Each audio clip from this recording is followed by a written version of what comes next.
Hello, and welcome to Tech Connects, Dice's podcast where we dig into topics on tech hiring, recruiting, and careers that matter to you. I'm your host, Nick Kolakowski, and I'm going to talk to great guests every month about the current state of the tech careers world, including the tech job market, the hottest tech skills, what companies are doing to attract and retain technologists in a historically tight market, and much more. Our next guest is Josh Millet, who's founder and CEO of Criteria, which builds assessments and tools so that organizations can make objective, evidence-based talent decisions. When done right, good assessments should drive great hiring outcomes while reducing bias. But how do you create a truly objective assessment? How can companies adjust their hiring processes to boost hiring successes and retention while reducing turnover? Well, that's exactly what we're going to talk about. So let's tune in. One thing that comes up again and again when talking to tech pros and talking to managers and so on is this need for truly objective assessments. And it seems sometimes like, obviously there's hard testing, there's technical interviews and so on, but the actual definition of an objective assessment seems to elude some people. But as part of criteria, as part of your business, you lean into this idea really heavily. And I kind of wanted to break it down and kind of almost take a top view, like what is an objective assessment? How do you get there? How do you design for it? Because it's fascinating. Yeah, absolutely. And criteria is really all about helping our customers make more objective talent decisions and specifically around hiring. So it's something we think about every day. I think for us, yeah, it will vary a little bit from company to company, but I think there's some commonalities that overlay all companies in terms of what we mean when we talk about like making objective talent decisions, making objective hiring decisions. I think one of the ways we like to define it is using a structured and rigorous process based on job related things, right? So that can be agreed on skills or competencies, or in the case of a software engineer, languages, whatever it might be that are really clearly linked to the job. So it really starts with that, having the hiring group or the hiring manager and the recruiter aligned around what the job requirements are, and then focusing on those in an objective way as possible. And for us, that also means like as much as possible doing things and looking at things that are quantifiable, right? So assessments are obviously one way to do that, but there's lots of other ways as well. And so that's why we like to describe being objective as really taking like an evidence based approach, almost like a scientist would take, right? And so what that means for us is using data and using quantifiable inputs to predict quantifiable outputs, right? So you want to make sure that you're doing things that are predictive of the outcomes you want. For a developer, it would be writing great code. For a salesperson, it might be selling a lot, right? And so I think for us, that's a really important thing. And I might use one example, which is a kind of assessment, I would argue, although not the type that a lot of people come to us for, although it's an area we're really interested in pursuing, is interviews, right?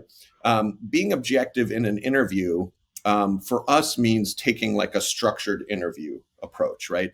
And a lot of companies kind of now know that, yeah, the research shows that structured interviews are better, and they don't introduce unconscious bias, all that sort of stuff.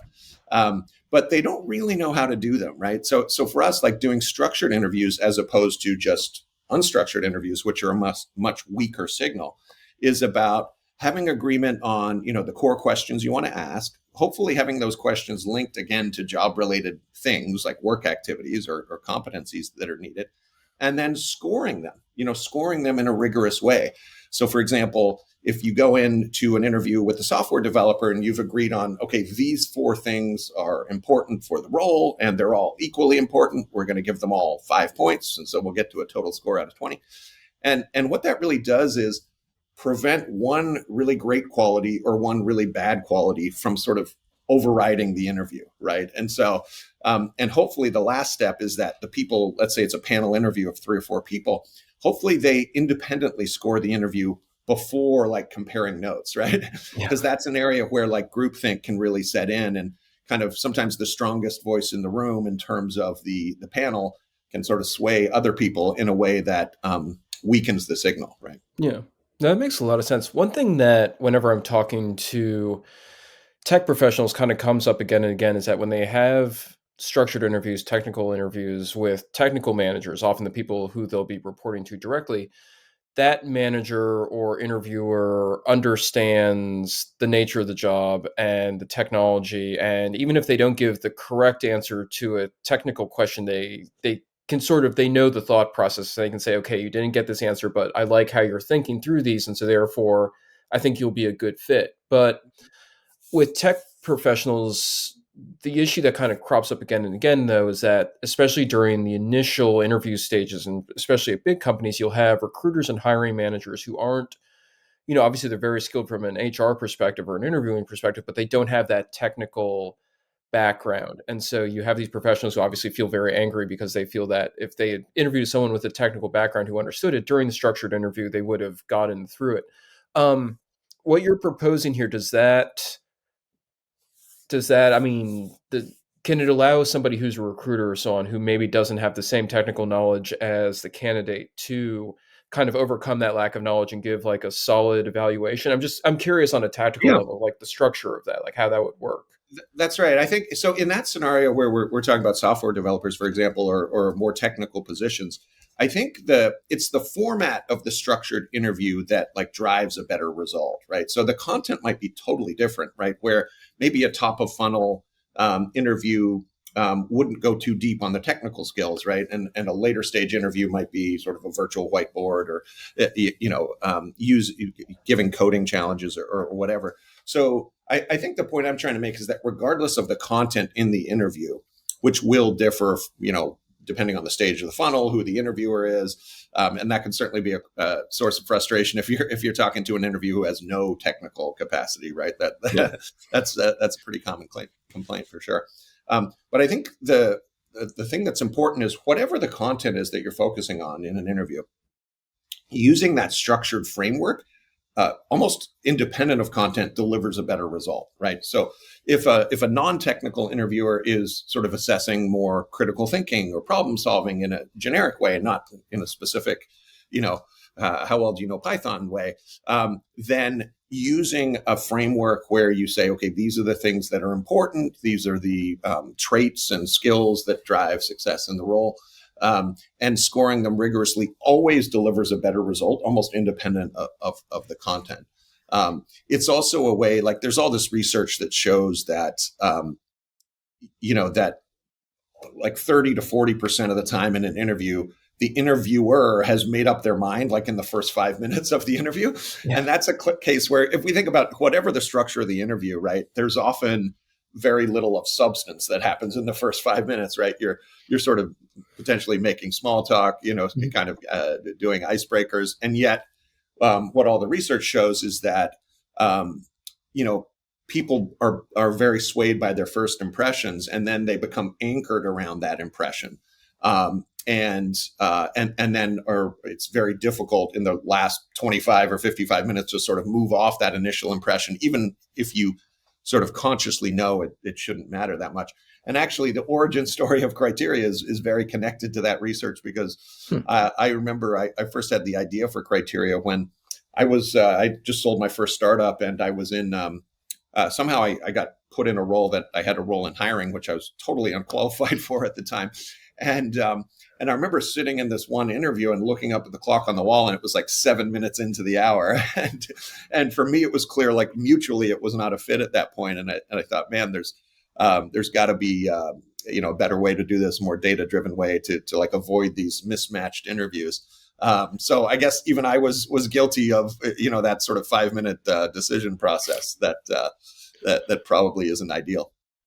Well, it seems that there's a lot of, I hesitate to use the word drama, but in terms of when you look at kind of the overarching, the decades long history of, especially in tech, job interviewing, I mean, there's always, there's so much of a struggle to get to kind of where you are, to try to kind of get to this objective scientific approach to it.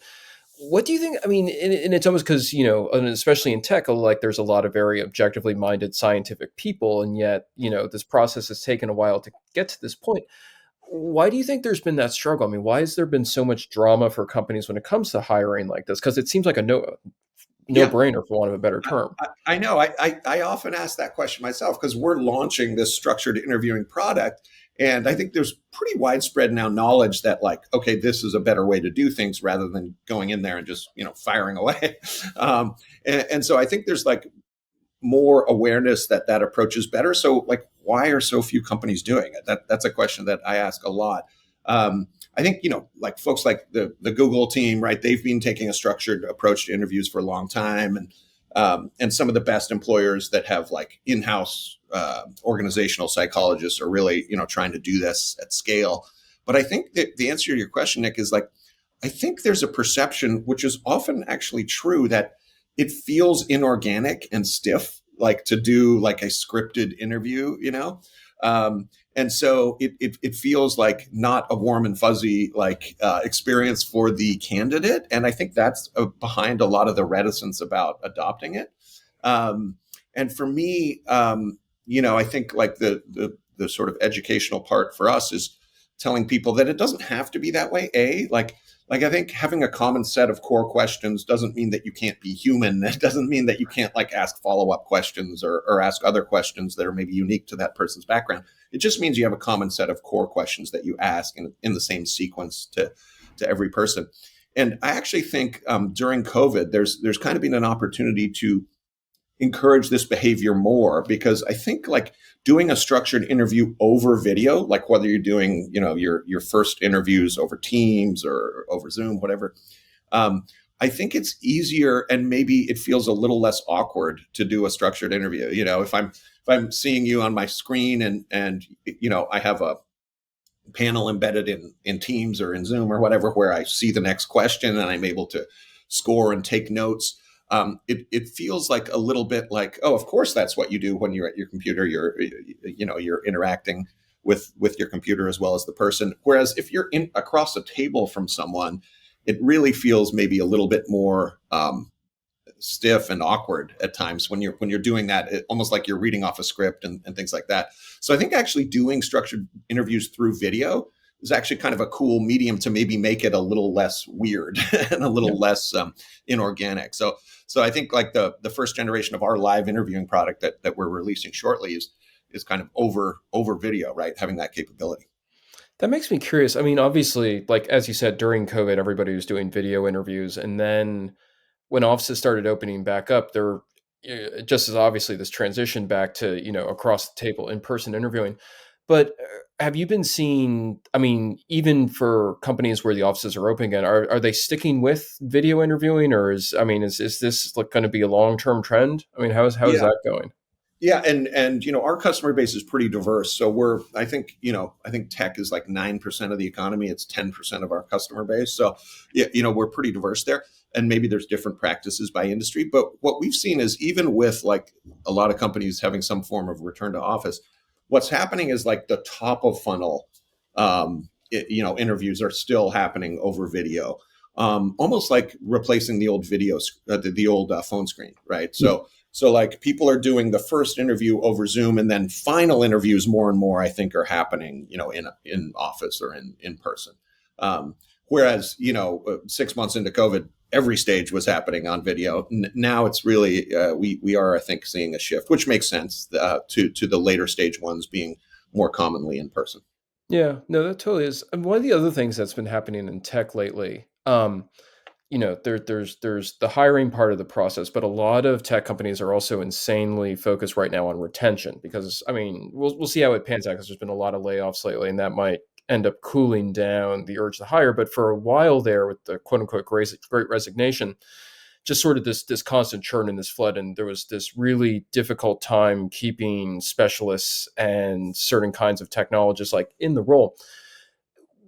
What we've been talking about here in terms of objective hiring and assessments and things like that, I mean, that's obviously for the hiring and onboarding part of the process. Do you think some of the kind of the tools and the lessons of this can be applied in any way to the retention part of the equation, to keeping people happy, or is this more kind of focused on bringing people on board in the first place? Yeah, so for us, it's part of the same picture, right? Like the challenge or the pain point that our customers come to us with is hiring and retention. They almost see it as like a combined thing, right?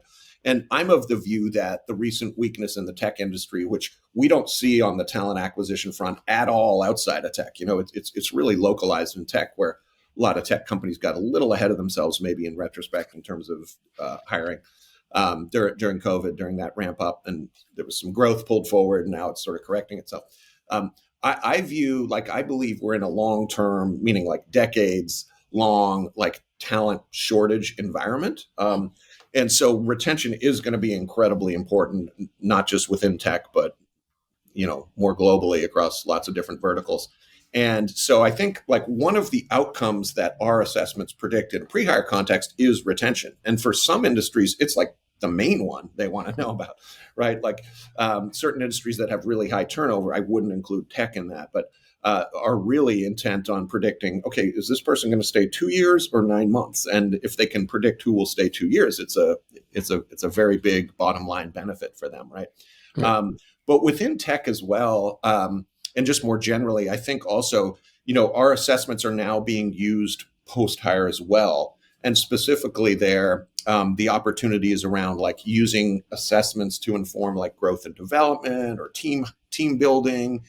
So there's a big market for kind of post hire assessments as well that we're excited about. And one thing that we hear a lot about from our bigger enterprise customers that wasn't even a term I knew what it meant 5 years ago is talent mobility, right? Where big customers, enterprise customers, we don't hear this from small businesses, but enterprise customers really have this notion that their talent acquisition efforts should not just be external, they should be internal as well, right? So if someone is in a role where maybe they don't see a path up in their organization, or they're not sure they're committed to that path, but they have like transferable competencies and skills, like an assessment beginning in the pre-hire process can be a great way to kind of start constructing like a multi-dimensional model of that person and what skills they have, what traits they have, et cetera.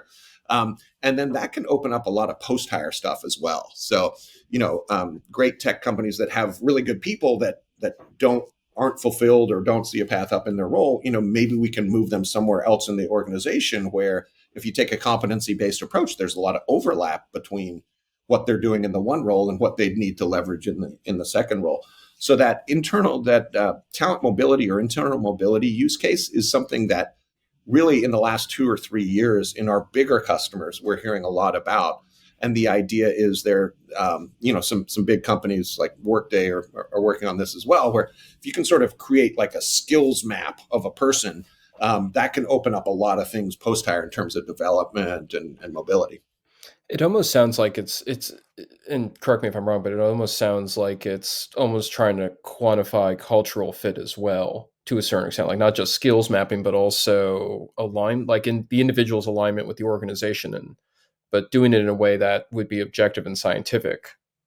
Yeah, I mean, we tend to get a little nervous when our customers talk about cultural fit, Yeah. because it can mean almost anything, and our approach is, and I think it does mean different things to different people. Like, it's certainly legitimate in the pre-hire process to screen out people that you think are in any way, shape, or form like toxic or would be counterproductive to your cultural values. On the other hand, like, I view it a little bit like cultural fit, a little bit as the sort of thing you hear a lot about during election season. Like, would you like to have a beer with this person who's running for president, right?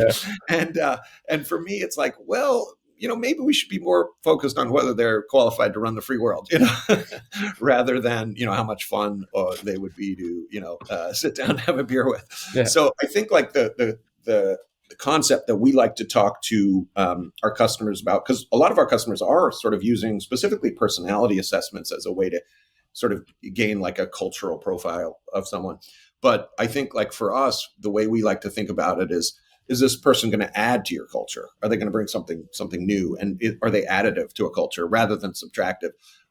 More so than just like cultural fit. But that's just that's maybe our particular bias, right? No, I mean, it's a complicated thing because, I mean, especially in tech, a lot, you've got the technical skills but, as you said, you want people to kind of fit in the organization. You want them to be happy. You want them to stick around. And so there's also kind of maybe a little bit of a gut call there as well, like on the part of the hiring manager. Although, I mean, if you have That's right. I imagine also with an experienced hiring manager, I mean, hopefully it almost becomes like a scientific thing where, after a while you can determine, okay, this person's going to fit because Yeah. they're in line with other things that we've seen before. That's right. I think like for us, it's really interesting you mentioned that because our approach is obviously we're big on using data and taking this evidence based approach, but for us, like it's very much still a human centered process, right? And the HR person or the hiring manager, whoever's doing the talent acquisition process, the recruiter, um, we're not trying to replace their decision making solely with algorithms, right? We really are about like informing them with more data points, but still recognizing that in the end, like HR is, you're probably not better off taking the human out of it altogether. So it's really about like arming the human with data driven tools so they can be more confident, maybe especially in like a labor shortage environment, if they're, not relying on these things they used to rely on pretty comfortably like degree requirements, which are, relatively weak signal, really kind of de-risking that process if they're trying to look at new talent pools, that kind of thing, and giving them confidence that, oh, this person has the building blocks of what I need, like the elements of what I need.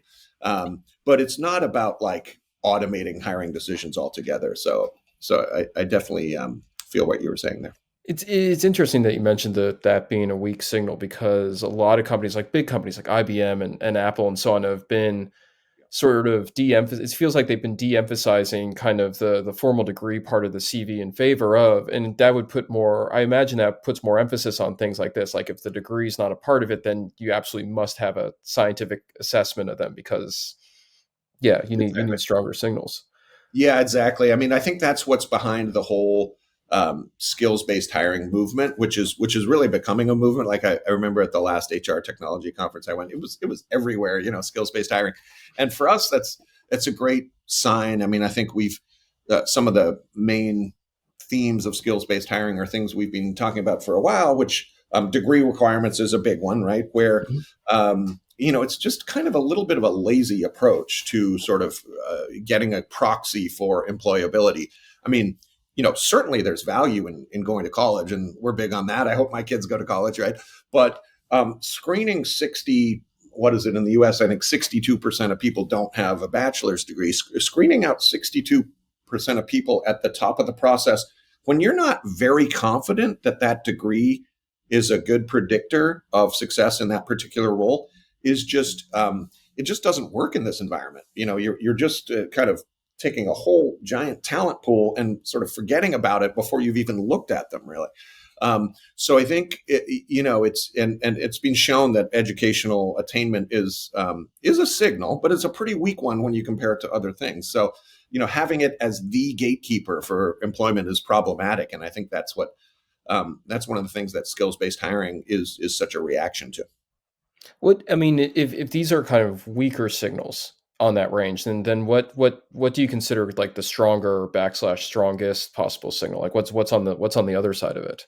Yeah. So, I mean, all the research from like decades of organizational psychology is pretty much unanimous on what works. And, it's going to sound like very unsurprising, but things like critical thinking and problem solving and work ethic, right? These won't be like groundbreaking things. But like if you can assess those types of things, if you can measure or evaluate those types of things, they translate to success across so many roles. Another thing that's relatively a weaker signal is the amount of experience you have in a field, right? Now that's certainly there's certainly exceptions to that, right? No one wants like an inexperienced brain surgeon operating on them, or like a inexperienced unemployment lawyer or employment lawyer or whatever. So there Yeah. are like domain expertise advantages in certain fields, and so.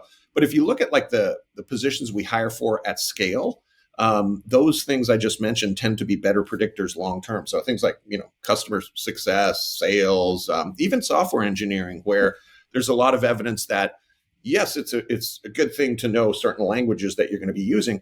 But if you look at the arc of a software engineer's career, you're better off assessing whether he or she has those great learning abilities, those great critical thinking, problem solving abilities, because longer term, those tend to correlate with being able to learn any new language. And the churn in languages in programming languages is so accelerated that what you really want if you're looking at even a 5-year timeline is a great learner. Yeah.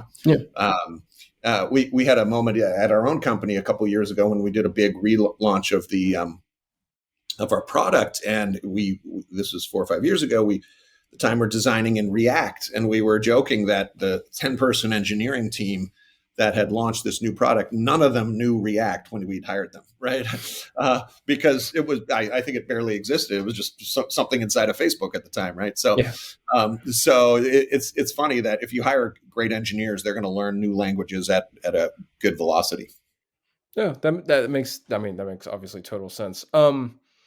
There's been a lot of buzz and so on lately about ChatGPT and things like that, and there's a lot of hype bound up in it, obviously. But um, how is automation and AI, impacting objective assessments and the whole interview process? Is this something that, obviously tools aside and platforms aside, is this still going to remain human driven? Are we looking at a future where AI is doing the initial round of interviews completely? Where do you think that's going?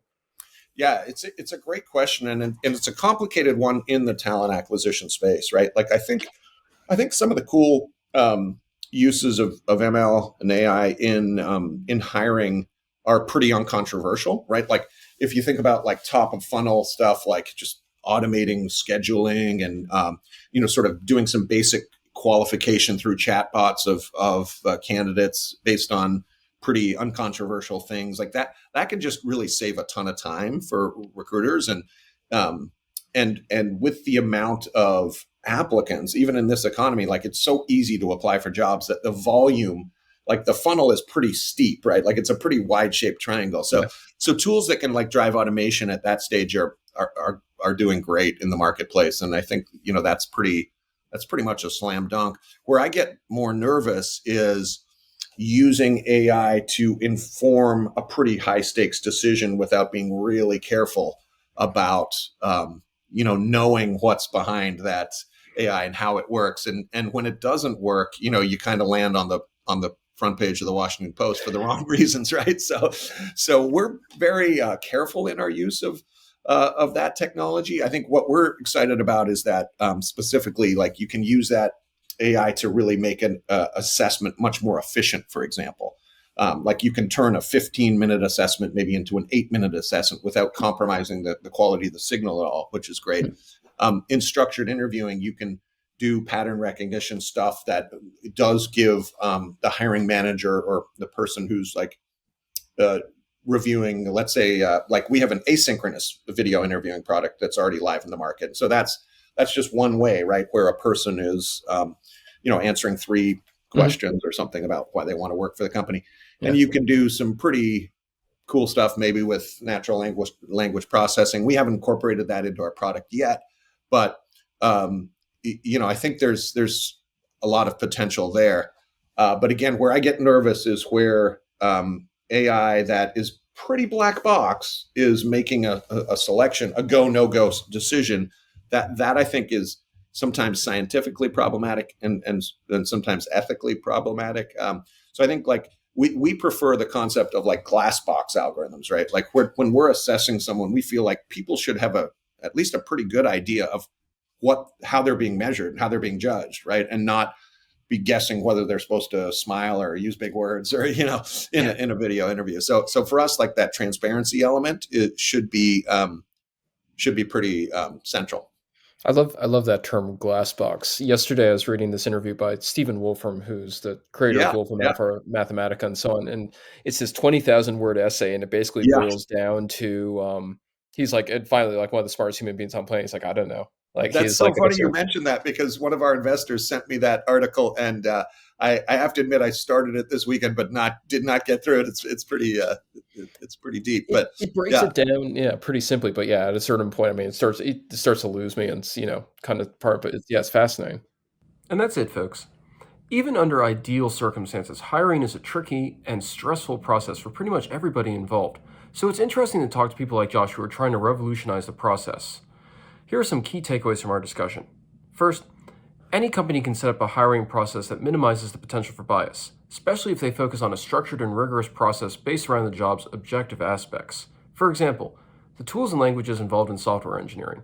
Quantifiable assessments and an evidence-based approach can help organizations hire the most effective talent. Second, even though offices are opening back up, many organizations have embraced the idea of doing at least some hiring interviews via video. As Josh explained, many are doing the initial interview over Zoom, then moving in person for final interviews. For managers and tech professionals, that means maintaining and perfecting both your video and your in-person interviewing skills. Third, there's a growing movement behind using assessments to inform growth, development, and team building. If you're a manager and you're concerned about your team's morale, consider an assessment-based approach to evaluating their happiness and their willingness to leave. So that's it, and we'll see you next time. And remember, Dice is your best resource to find the tech talent you need to fill your open roles, and for technology professionals, the best place to grow your career.